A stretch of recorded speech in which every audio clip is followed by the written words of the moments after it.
चुनाव आयोग ने जैसे ही हरियाणा और जम्मू कश्मीर के विधानसभा चुनावों का ऐलान किया,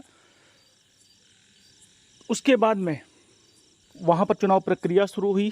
चुनाव प्रक्रिया इस समय हो रही है। जम्मू कश्मीर में अंतिम चरण का मतदान होना बाकी है, जबकि हरियाणा में भी 5 अक्टूबर को मतदान होगा और 8 अक्टूबर को गिनती होगी। पूरे देश की नज़र इन दो राज्यों पर है, जम्मू कश्मीर और हरियाणा में। जम्मू कश्मीर में कई सालों के बाद चुनाव होने जा रहे हैं और हरियाणा में इस समय बीजेपी की सरकार है। लेकिन क्या बीजेपी की सरकार फिर से आएगी? चलिए आपको जल्दी से आंकड़े बता देते हैं। जो सर्वे आया है, लेटेस्ट ओपिनियन पोल है, लोक पोल के अनुसार, लोक पोल सर्वे के अनुसार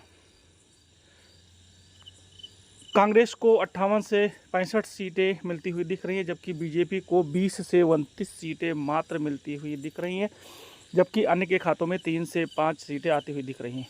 लोक पोल सर्वे के मुताबिक हरियाणा में बीजेपी को 35 से 37% वोट, कांग्रेस को 47 से 48% और अन्य को 7 से 8% वोट मिलने का अनुमान है। अगर बात करें सीटों की, तो यहाँ पर कांग्रेस बढ़त बनाती हुई दिख रही है, यानी कि हरियाणा में बीजेपी को नुकसान हो सकता है, क्योंकि वहाँ पर उसकी वर्तमान में सरकार है। बीजेपी को 20 से 29 सीटें हरियाणा में केवल मिलती हुई दिख रही हैं, जबकि कांग्रेस को 58 से 65 सीटें मिलती हुई दिख रही है। अदर के खाते में 3 से 5 सीटें। सैंपल साइज जो है वो 67,500 लोगों से सर्वे लिया गया है।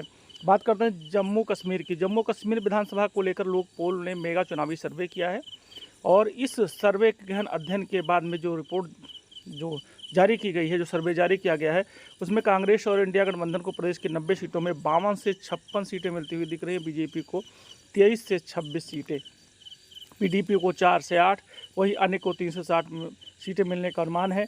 वोट शेयर की बात करें तो 40-42%, बीजेपी को 28 से 30% और पीडीपी को 18%, यानी यहाँ पर कांग्रेस गठबंधन को 40 से 42% वोट मिलता हुआ दिख रहा है। यानी कि कांग्रेस की पूर्ण बहुमत की सरकार जम्मू कश्मीर में बनती हुई दिख रही है और यही स्थिति हरियाणा में भी है।